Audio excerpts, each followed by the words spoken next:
Hola mis hermanos, estoy muy contento de poder estar una vez más con ustedes listos para compartir el estudio de la palabra. Estamos estudiando la Parashá, la sección de la escritura de la Torá que se estudia cada semana. Y bueno, en esta ocasión vamos a hablar de la Parashá 29, Aharei Mod, que es después de morir. Y bueno, la Parashá 29 Aharei Mod, es la lectura desde Levítico capítulo 16 verso 1 hasta Levítico capítulo 18 verso 30. La Haftará, que es la armonía en los profetas, la podemos encontrar en Ezequiel capítulo 22 verso del 1 al 19. Aharei Mod, después de la muerte.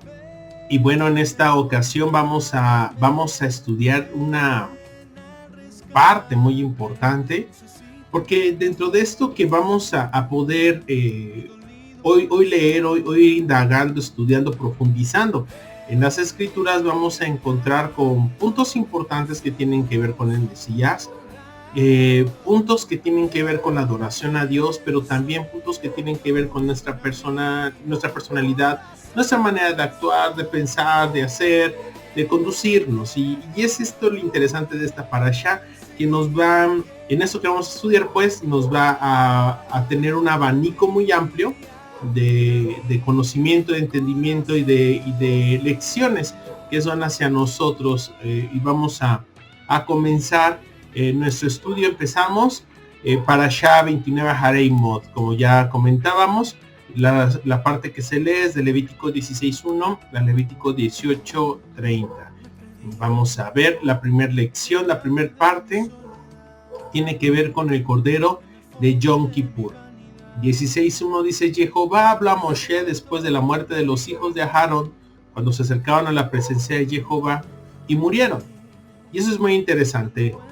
Nachmanides, o también conocido en español como Maimónides, es uno de los estudiosos eruditos de la Torá, comentarista, médico en su época, y pues tiene mucho peso sus comentarios, sus enseñanzas, sus estudios.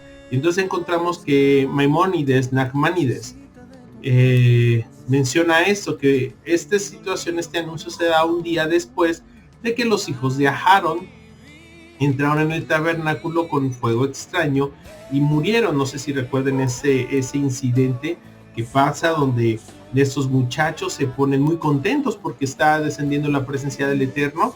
Están muy contentos porque pues la celebración ha tenido un éxito impresionante, el evento, todo se ha movido bastante bien, y ahora ellos quieren venir y prenden fuego extraño, prenden un fuego que no fue ordenado ni solicitado por el creador, y el resultado que se tiene es de que el creador toma cartas en el asunto y con fuego los consume. Y ese es un asunto que ya habíamos estudiado en parashas anteriores. Entonces seguimos leyendo. Dice: así que el mes de la Aviv, un poco antes de la celebración de Pesach, fue anunciado el mensaje acerca de Yom Kippur. Eso también conecta la celebración de Pesach con Yom HaKippurim.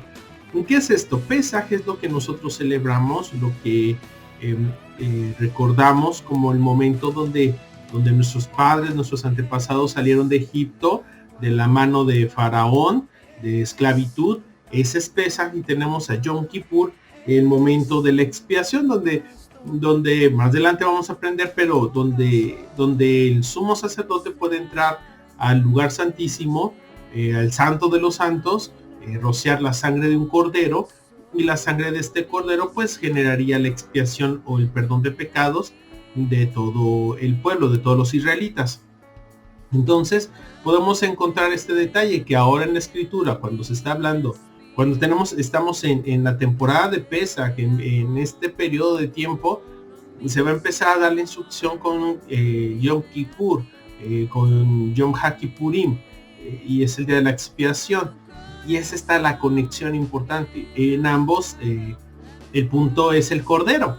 Mientras que en Pesach tenemos el día 10 seleccionando un cordero sin defecto, un cordero que va a ser puesto a prueba para que a través de su sacrificio pues venga la redención sobre los primogénitos y la libertad de esclavitud de Egipto. Ahora vamos a tener en el día 10 la muerte de un macho cabrío, con la intención de la remisión de los pecados. Y esto es muy interesante porque no conecta. En Juan capítulo 1, verso 29, vamos a encontrar esa mención. Dice, al día siguiente ve a Yeshua que venía hacia él. Está hablando de Juan el Bautista, Yohanan ben Zacaraya, que él ve que se acerca a Yeshua y dice, he aquí el Cordero de Dios, Pesaj, que quita el pecado del mundo, Yom Kippur. O sea, está haciendo la conexión en la misma persona de estos dos diferentes elementos. Y esto es muy importante porque entonces desde aquí podemos observar que en las fiestas, que estas dos fiestas están conectadas. Ahora, el nombre de la parasha es después de la muerte y el texto así lo refiere porque nos está dando un tiempo después de la muerte. El nombre de esta parasha es Aharemot, después de la muerte. Esto nos enseña que este mensaje está hablando de lo que iba a pasar con el Mesías después de su muerte. Después de su muerte, Mesías entró en el lugar santísimo en el Mishkan celestial y cumplió así con esto a sombra profética, como está escrito en Hebreos 9, 11 y 12. Dice, pero cuando el Mesías apareció como sumo sacerdote de los bienes futuros, a través de un mayor y más perfecto tabernáculo, no hecho con manos, es decir, no de esta creación, y no por medio de la sangre de machos cabríos y de becerros, sino por medio de su propia sangre, entró al lugar santísimo una vez y para siempre, habiendo obtenido redención eterna. Y está haciendo referencia al lugar en el Mishkan celestial, el Santo de los Santos. Está haciendo referencia a su sacrificio, a lo que él está haciendo, y está haciendo referencia en esta conexión, el Cordero de Pesaj y el Cordero de Yom Kippur. Es muy importante para usted y para mí que podamos entender la enseñanza completa y todo lo que tiene que ver con las fiestas del Señor. ¿Por qué? Porque las fiestas del Señor, las reuniones, las conmemoraciones, tienen un cumplimiento, nos otorgan un mapa del plan celestial y del proceso que está realizándose en la parte celestial. Y eso es muy interesante porque, pues bueno, de la primera fiesta tenemos a Pesaj, pero esta fiesta es muy importante, al igual que Yom Kippur. Entonces, de estas dos nos está haciendo una conexión hacia la misma persona, hacia el Mesías. Entonces, si usted y yo vamos viendo la cronología de las fiestas con su significado, con su enseñanza, su cumplimiento, y podemos observar cómo es que el Mesías de Israel, Yahshua de Nazaret, fue cumpliendo estas primeras fiestas, las fiestas de primavera, podemos observar también la conexión que va a haber con las fiestas del otoño, que son las que estamos esperando también que tengan su cumplimiento profético en el Mesías que esperamos regrese. Ok, entonces podemos observar esto. Desde aquí ya la parashá nos empieza a hablar de que es importante recordar, conocer, mantener presentes las fiestas del Señor para poder tener el panorama completo y el punto de conexión entre la primera y segunda participación, venida o revelación del Mesías. En este caso, nosotros lo creemos Yahshua de Nazaret, el rabino de Nazaret, el Mesías en esta primera parte, pero bueno, tenemos todavía la esperanza porque no lo creemos muerto.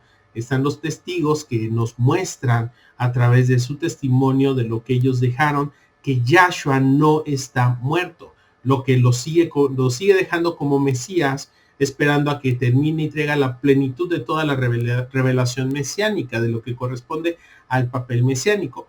Hace poquito escuché a un rabino decir, bueno, entonces, ¿dónde está el cordero junto con el león, teniendo estando juntos, el lobo con el cordero, la serpiente, los niños, que no les hagan daño las serpientes, los escorpiones? Bueno, es que todavía falta esa segunda parte, pero y tienen razón, falta eso para poder reconocer en totalidad al Mesías, pero nosotros tenemos la confianza, la esperanza de que Yahshua no está muerto, de que Él ha resucitado y estamos esperando que traiga esa plenitud a la revelación, al cumplimiento de las profecías. Por eso es muy importante que tengamos esa idea muy clara y a la vez que clara, que también nosotros estemos conscientes de que las fiestas del Señor nos están otorgando el plan, nos están otorgando todo lo que necesitamos para conocer la importancia del Mesías, la revelación, los tiempos por cumplirse. Pues básicamente es la agenda de Dios y lo podemos ver en las fiestas del Señor. Vamos a seguir estudiando este segundo punto, cómo y cuándo. Y este es extraordinario porque en ese segundo punto nos vamos a encontrar con detalles que me gustaría que reflexionáramos en una vida personal, dentro del desarrollo que tenemos en nuestras congregaciones, en nuestra iglesia, en cómo nos queremos acercar al Dios Todopoderoso. Y es a través de esta parte de la parashá que me gustaría que lo pudiéramos analizar y observar.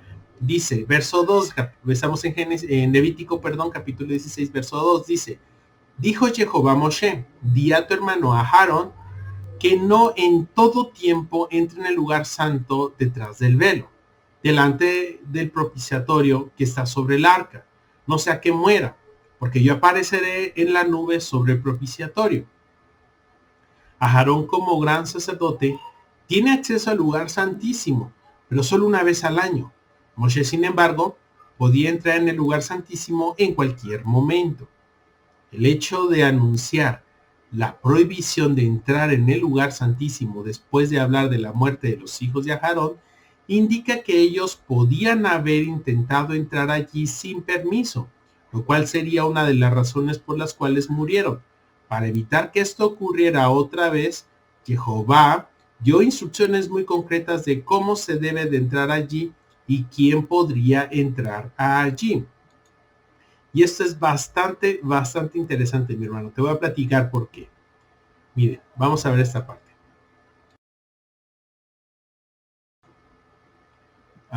Dice, ahora el Eterno va a instruir sobre él cómo desea ser adorado y cuándo quiere que eso suceda. Y eso es lo que se vuelve súper interesante, súper extraordinario. Voy a explicarlo por qué. Yo vengo de un contexto donde pues se nos ocurren buenas ideas, ¿no? Ay, vamos a hacer una campaña, ¿qué te parece si hacemos eventos? ¿Qué tal si hacemos obras de teatro? Hacemos esto, aquello. Y empezamos a hacer un chorro de actividades. Después en las congregaciones hacemos fiestas como aniversarios, como comidas, diferentes eventos. Y cada uno de estos les echamos mucha enjundia, mucho esfuerzo para que salgan muy bien. Se presentan dramas, se presentan caracterizaciones, obras de teatro, pantomimas, se presentan danzas, participaciones musicales, participaciones de los niños y muchísimas cosas.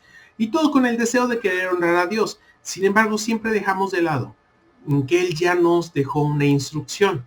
Y en muchas ocasiones podemos notar, aún en muchos videos que por ahí andan en internet, podemos encontrar cómo es de que dentro de este deseo, no voy a decir malo, pero sí voy a decir que es complicado porque dentro de este deseo de querer hacer algo para Dios, se incurre en hacer algo que Él ha considerado malo, que Él ha dicho no le gusta. ¿Y qué es lo que no le gusta? Que se mezcle lo santo con lo profano.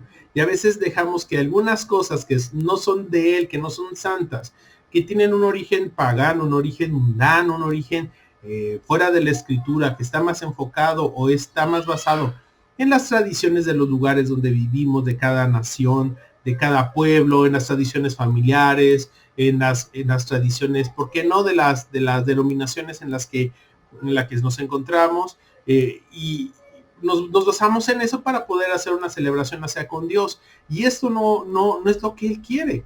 Él ya ha dicho qué quiere y cómo quiere que lo hagamos. Nos dice cuándo quiere que lo hagamos, la manera.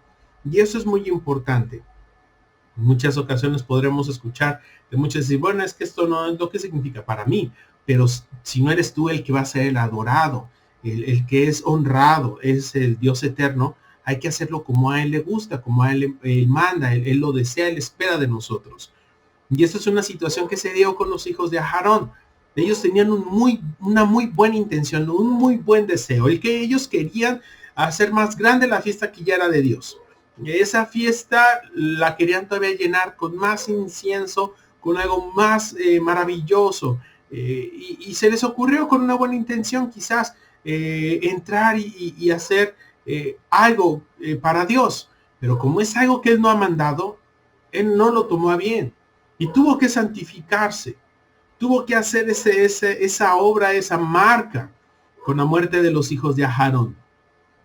Y es que no es lo que nosotros querramos, no es como nosotros querramos. Eso se trata de lo que Él quiere, como Él quiere y cuando Él quiere. Y para eso ya nos dejó la Escritura. Por eso esto es básico. Cuando nosotros empezamos a venir a conocer al Dios de la Escritura, al Dios de Abraham, de Isaac, de Jacob, lo primero que nos vamos a encontrar es de que Él ya dijo cómo quiere ser adorado, cuándo quiere ser adorado. Y nosotros empieza a ser, pero es que sí, pero se trata de obediencia, se trata de amor. Y entonces empezamos a obedecer, empezamos a hacer los cambios en nuestras vidas, en nuestras familias, en las congregaciones, porque queremos hacer las cosas como Él quiere, de la forma que a Él le gusta, para que Él se sienta agradado con eso. Y es así como pasa, pues, que ahora venimos y empezamos a obedecer la Escritura.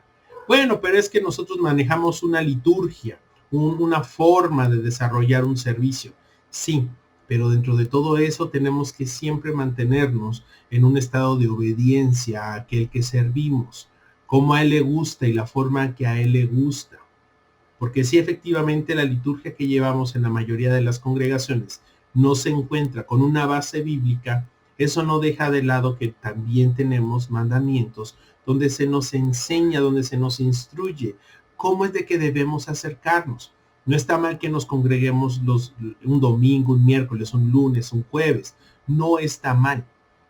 Pero que mantengamos la obediencia a los mandamientos. Si Él nos ha ordenado guardar Pesach, Matzot, Bikurim, Shavuot, Yom Teruah, Yom Kippur, Sukkot y terminar con Shemini Atzeret, entonces nosotros debemos de mantenernos así. Lo más importante es Shabbat. Y esto muy independiente a el tiempo que nos damos para como congregación estudiar y aprender. Nos podemos, si quiere usted, congregar todos los días para aprender, estudiar la Escritura, pero Shabbat es Shabbat. Las fiestas son las fiestas y esto no lo podemos cambiar. Entonces, Él ahora manda como quiere y cuando quiere. Es que yo puedo entrar todos los días, pero ¿cómo? Dios ya mandó un día, mandó un tiempo, mandó una forma y cuando a alguien se le ocurría hacer algo fuera de esto, pues Él santificaba su nombre, él se santificaba y marcaba ese punto donde no lo vas a hacer como tú quieres, no lo vas a hacer como a ti se te ocurre, sino lo vas a hacer como yo quiero, de la forma que yo quiero y cuando yo quiero. Y con esto abrimos el punto que sigue. Dice, ser santos es ser diferentes. Capítulo 18, verso 3 dice, no haréis como hacen en la tierra de Egipto en la cual morasteis, ni haréis como hacen en la tierra de Canaán, donde yo os llevo, no andaréis en sus estatutos. Y esto, pues esto hace fuerza a lo que estoy comentando.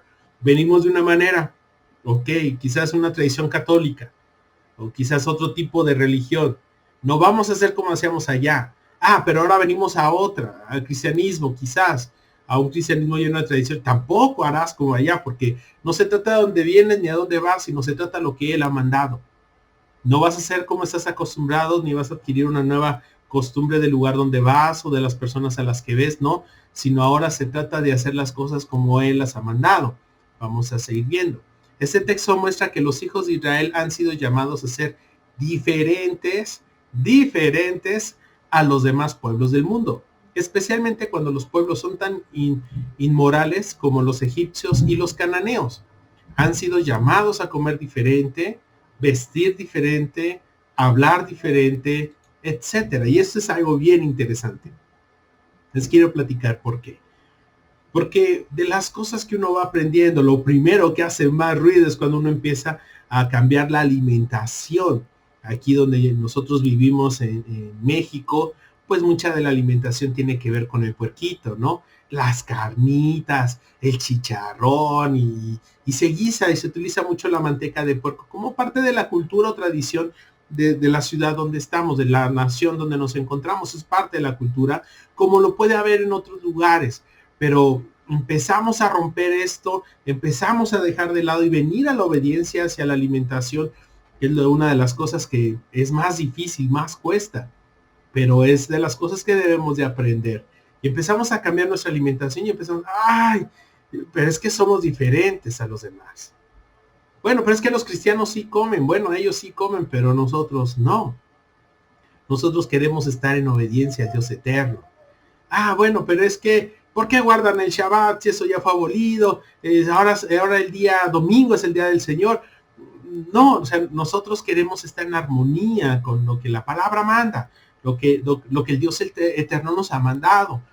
Y empezamos con esas cuestiones. Ah, ¿por qué usas el sombrerito? ¿Por qué usas un tzitzi? ¿Por qué los traes? Eso es religión, es legalismo, hermano. Sí, para ellos. Para nosotros es que el Eterno nos está haciendo diferentes. Inclusive cuando está la instrucción del uso de los tzitzis, está esa indicación, está bien clara. Cuando dice es que ustedes van a ser diferentes a los demás. Y entonces podemos observar que Dios empieza a meter con lo que comemos, con lo que vestimos, con lo que pensamos, con cómo nos conducimos. Empieza a meterse con lo que cantamos, con lo que hablamos, con todo. Porque Él es nuestro Dios. Ya no somos esclavos en Egipto y no venimos a ser cananeos. Somos una nación diferente, una nación especial. Vamos a seguir estudiándolo. Quizás ya me adelanté algún comentario. ¿Podemos entonces mirar las prácticas de los demás pueblos y hacer lo contrario? Es una muy buena pregunta. ¿Es eso lo que Jehová quiere enseñarnos con esta palabra? Las preguntas tienen que ver con si, bueno, como en México se acostumbra el puerco, yo no voy a comer puerco. Ah, pero también se acostumbra a la vaca, entonces tampoco voy a comer vaca, porque eso es parte de una nación que no pertenece a Israel o que no tiene esa cultura israelí, o esa cultura, no israelí, sino esa cultura bíblica, ese pensamiento, cultura del reino de Dios. Y pues ahora porque ya vi que esa cultura está mal, me voy a dedicar a llevarle la contraria. No es así. No se trata de andar llevando contrarias a nadie.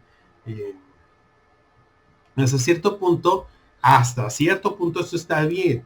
Pero si vamos a dejar que las prácticas de los paganos determinen nuestra conducta, es posible que dejemos de hacer algo que Jehová aprueba e incluso manda.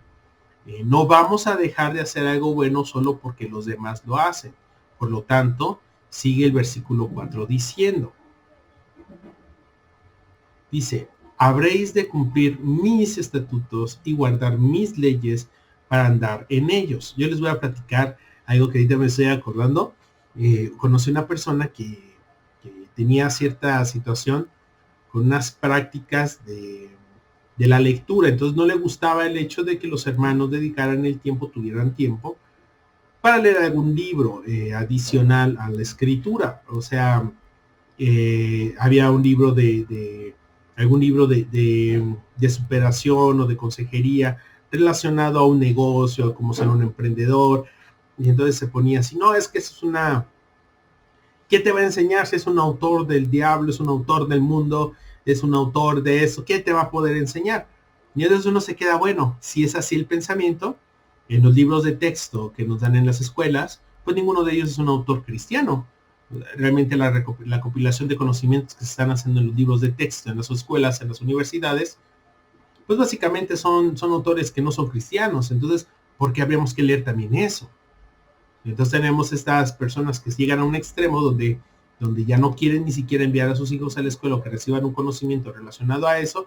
¿Por qué? Porque los autores y todo eso pues son del mundo o no son paganos.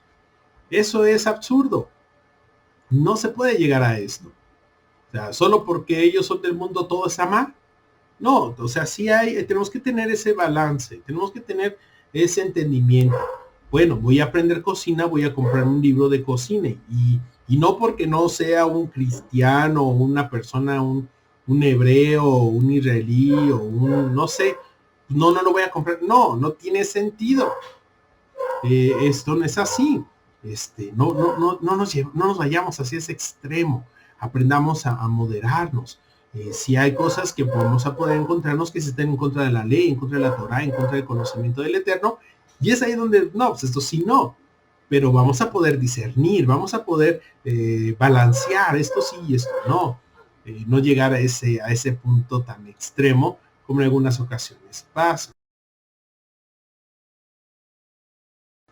Por eso aquí en el verso 4 dice, habréis de cumplir mis estatutos y guardar mis leyes para andar en ellos. No se trata de llevar la contraria por llevar la contraria, sino se trata de ir cumpliendo en obediencia hacia los estatutos, hacia la ley de Dios, hacia lo que Él ha mandado, y esto pues nos va a llevar en algunas ocasiones así tener que estar en una postura diferente a lo que otros ya tienen. Y pues nosotros con mucha prudencia, con mucha misericordia, también intentar llevar una sana conciencia, tratar de participar de una manera más adecuada, ¿ok? O abstenerse de ser necesario, pero con mucho tiento. No son los paganos los que determinan nuestra conducta, sino la Torah de Jehová. En el camino de la restauración hay muchos ex cristianos que rechazan todas las cosas que hacen los cristianos. No solo por el hecho de que se hagan ciertas cosas en el mundo cristiano, no es una razón suficientemente fuerte para rechazarlo. Por ejemplo, no podemos dejar de leer las escrituras porque los satanistas las estén leyendo. Esa actitud no es sana y al final llevará a la persona a desviarse del camino recto. No vamos a tener convivios en la iglesia porque los cristianos lo hacen, o porque también tales, o porque los de esta secta también. No, eso, pues no tiene nada que ver. Tenemos que tener esa parte de sanidad de nuestras vidas, esa parte de madurez, esa parte de templanza, y no llegar a ese punto. Yo llego a la convicción, a la creencia de que pues todos tienen aciertos, todos tienen errores, y pues no se trata de juzgar, sino se trata de buscar la manera de caminar en una obediencia cada vez más precisa, más perfecta hacia el Dios de nuestros padres, hacia el Dios de Abraham, de Isaac y de Jacob. Entonces no podemos, porque alguien más lo hace, nosotros no lo vamos a hacer porque ellos lo están haciendo, y si no hay ningún mandamiento en la escritura que lo prueba, pues no tiene sentido. Hay quienes una ocasión dijo, ¿y cómo se te ocurre guardar Shabbat? Si eso lo guardan los adventistas del séptimo día. Entonces, ¿cómo puede ser posible que porque estas personas, los santos de los últimos días, los adventistas lo guardan, entonces tú ya no lo puedes guardar? Y no, es que esto es un mandamiento. Esto no tiene que ver con una religión, con una doctrina, no tiene que ver con una etnia, un grupo étnico. No, eso tiene que ver con el Dios de Abraham, dice allí, de Jacob solamente. Y entonces allí uno puede decir, bueno, coincidió, pero ahora todo es malo porque es el sábado, porque ellos lo hacen. No es así. No porque otros lo estén haciendo vamos a dejar que esa pensar nos marque que si es bueno y que es malo. No, todo lo contrario. Vamos a dejar que la Torah, la escritura, la instrucción del Eterno sea la que nos diga, esto es lo bueno, esto es lo malo, eso es lo que hay que hacer, esto es lo que no hay que hacer. Y no las opiniones o instrucciones o cosas que otros de otros lugares puedan venir. Seguimos. Verso 5. Por tanto, guardaréis mis estatutos y mis leyes, por los cuales el hombre vivirá si los cumple. Yo soy Jehová. Ese texto nos muestra que hay vida en la obediencia a los mandamientos. Llegué a escuchar de una persona que me dijo, es que como ya te estás enfocando mucho a los mandamientos, a la ley de Dios, pues puedes perder la vida eterna. Yo me quedé pensando, ¿cómo es esto? Cuando un joven se acercó a nuestro Mesías, a Yahshua, nuestro maestro, nuestro Mesías, y le preguntó qué tenía que hacer para heredar la vida eterna, él respondió, cumplir los mandamientos. Él no está diciendo que hay otra manera o que eso ya no tiene sentido. Más bien nos está diciendo que eso también da vida eterna. Pero en este caso puntual, con este ejemplo, el joven no estaba cumpliendo en plenitud. Por ende, según la historia, pues no se dio esa parte donde él pudiera encontrar una respuesta que del todo le llenara. Entonces cuando vemos esta cita, a mí me ha pasado que eso me han dicho, es que ahora porque tú cumples, porque tú vives, porque ahora tú enseñas, tú andas en esto, pues vas a perder la gracia, vas a perder la salvación. No, realmente no. La escritura no enseña eso, ni en el Brit Hadashah, que está conocido como Nuevo Testamento, ni en el Tanaj, que es conocido como el Antiguo Testamento. No, la ley, la palabra, la instrucción es la que nos da plenitud, nos ayuda a que podamos caminar hacia esa vida. No hay otra manera aún de venir al Mesías sino es a través de esto. Cumplir los mandamientos, cumplir la ley, vivir por ella nos da vida, y una vida eterna, una vida en abundancia, porque Jehová así lo mandó. Levítico 18, 29 al 30.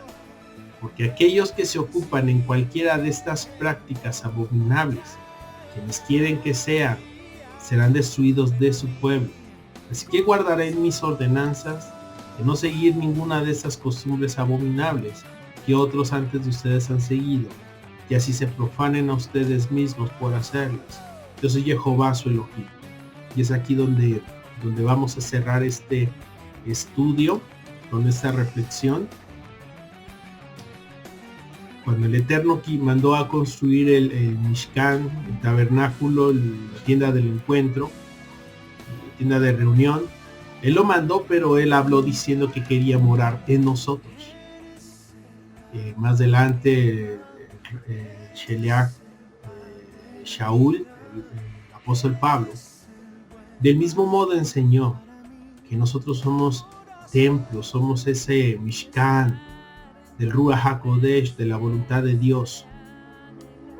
Y esto es muy interesante, porque aquí nos está diciendo que cada vez que damos lugar a las costumbres, a las tradiciones de los pueblos donde estamos, de mantener de aquello de lo que venimos, pues corremos este riesgo de profanar lo santo, profanar este Mishkan que debe de ser santo.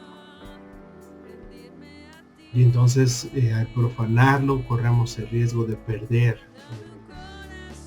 esa presencia tan santa en nosotros. No que se vaya, pero que sí vayamos desconectándonos poco a poco, por darle lugar a las tradiciones, a las costumbres. Hermano, en esto es importante, porque si hay cosas, definitivamente muchas cosas, en las que nuestra cultura, nuestra tradición, la manera en que hemos vivido, practican cosas abominables, son prácticas abominables para el Eterno. Nosotros debemos de generar esta conciencia, en lo cual decidamos voluntariamente ya no hacerlo, ya no caminar allí, sino empezar a caminar en pos del Dios eterno, el Dios de Abraham, de Isaac y de Jacob. Empezar a tener hacer esa diferencia, porque somos una nación especial, somos un pueblo muy especial, somos Israel, no somos judíos, somos Israel, somos hebreos, que seguimos al Dios de Abraham, de Isaac y de Jacob, que seguimos los pasos, las enseñanzas que nos dejó nuestro maestro, nuestro Mesías, Yahshua de Nazaret, el Rabino de Nazaret. Y pues dentro de todo esto caminamos buscando la perfección, caminando hacia la perfección, hacia el camino que nos ha marcado el Eterno a través de la escritura de la Torá. No queremos profanar nuestras vidas, no lo vamos a hacer, no vamos a dar lugar no vamos a dar forma a que esto, o tiempo, espacio a que esto pase, sino vamos a dejar las tradiciones, vamos a dejar las costumbres y vamos a ir hacia lo perfecto, hacia la salvación, hacia lo que es eterno. Mi hermano, yo con esto termino pues de compartir estos pequeños puntos, estas pequeñas reflexiones de la Parashá 29 a Harei Mot, de esta sección que se estudia esta semana. Y pues bueno, mis hermanos, yo los invito a que ustedes ahí en sus hogares, con sus familias, la estudien, la compartan y reflexionen. Somos una nación muy especial, somos un pueblo santo y pues debemos de vivir y mantenernos dentro de esa santidad a la que el Eterno nos ha llamado. Ok, mis hermanos, y pues bueno, seguimos pendientes. Ya saben, tienen forma de poderse acercar con nosotros. Si hay alguna duda, nos pueden dejar en los comentarios o bien a través de los teléfonos o del WhatsApp que ya conocen, ya tienen, para poder ir despejando si es que hay dudas o atendiendo cosas un poquito más puntuales de ser necesarias. Por lo pronto, yo deseo, toda la familia deseamos que el Eterno les bendiga, que les bendiga mis hermanos. Estamos con él.